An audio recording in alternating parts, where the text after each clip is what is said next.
Been away a long time. There's a new generation of gamers out there. Let me at least introduce myself. Travis touchdown. This is where it's been hiding.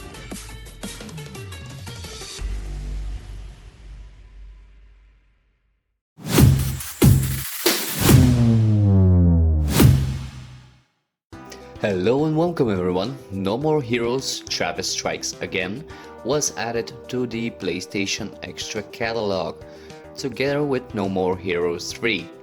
The last one I have played was the first part of the series many years ago, so it was about time I got my hands on another one.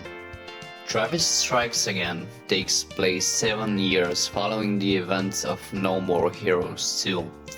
The narrative kicks off with Madman seeking revenge against Travis Touchdown for the death of his daughter. However, their plans take an unexpected turn when a mysterious video game console sends them into different video game worlds, forcing them to collaborate. These worlds feature unique themes and gameplay styles, adding a fresh twist to the familiar hack-and-slash action. For example, there is a game called Life is Destroy that offers a top-down perspective of a city, paying tribute to GTA 5 at the beginning of each level. The objective is to hit large floating cards that rotate square portions of the city to create a pathway leading to a particular house.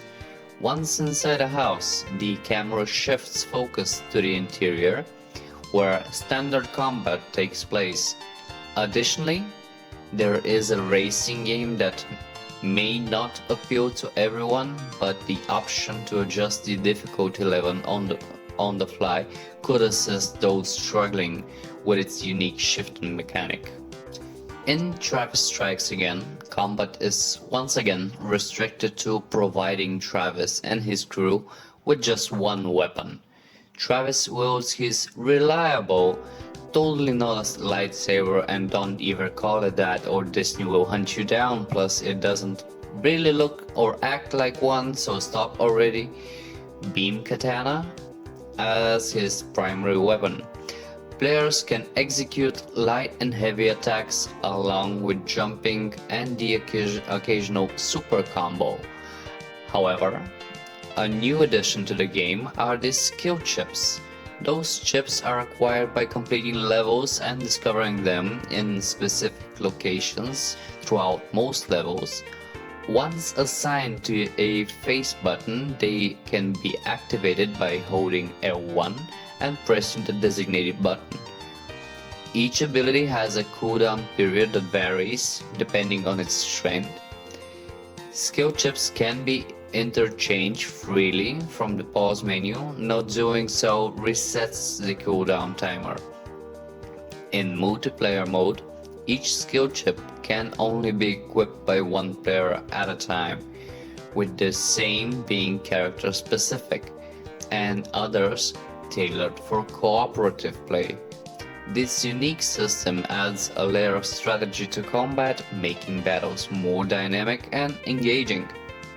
The combat in Travis Strikes Again feels a bit outdated, whether it's intentional or not. Once you initiate an attack, you can't cancel it, and dodging is tied to the circle button. It's a missed opportunity that the static camera doesn't allow for an 8-way dodge mechanic using the right stick. On the bright side, you no longer have to shake the controller to recharge Travis's beam katana. Now you can use the right stick and press L3. However, if you still feel like shaking it, go ahead, maybe Travis needs the money.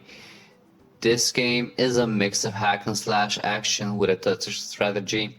Travis Strikes Again cleverly weaves its story through a unique mode called Travis Strikes Back. Within Travis's trailer hub area, players can interact with his motorcycle and access a black and green raster looking screen reminiscent of old school games. The interface slowly loads, revealing a text-based adventure filled with in-jokes for fans of Suda 51's work. While some sequences may feel a bit lengthy, they can be easily skipped if necessary. The Unreal Engine 4 is in charge this time, ensuring that Travis Strikes Again operates smoothly for the most part. However, when the number of enemies increases to around a dozen in a confined area, there can be some lag. This isn't a major problem, and these occurrences are quite rare. It's worth noting that this lag was experienced on a PS5 using a well-established engine. For a game that doesn't seem overly demanding graphically, it may indicate some optimization issue. Nevertheless, overall performance is good, and boss battles are thankfully unaffected by any performance issues. Co-op mode is a highlight here, offering a great way to enjoy local multiplayer fun.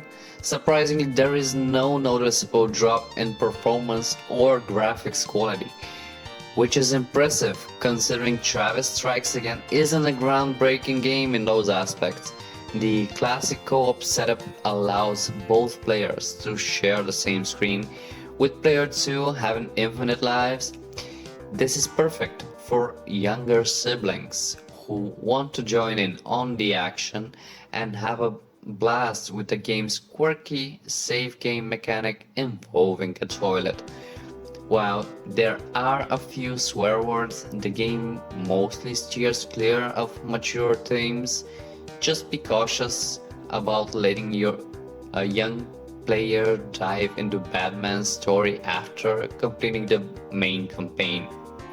Overall, Travis Strikes Again No More Heroes acts as a tasty teaser for the highly anticipated No More Heroes 3, which may or not be the next game I will be covering on my channel. The game is designed to be enjoyed in quick, digestible portions with its short levels. While it may not be the most robust installment in the series, it doesn't seem to aim for that either.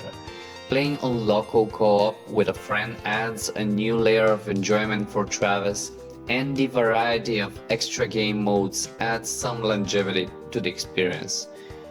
Thank you very much for watching. Make sure to leave a comment on if you want more information on another specific title, and see you next time. Bye bye.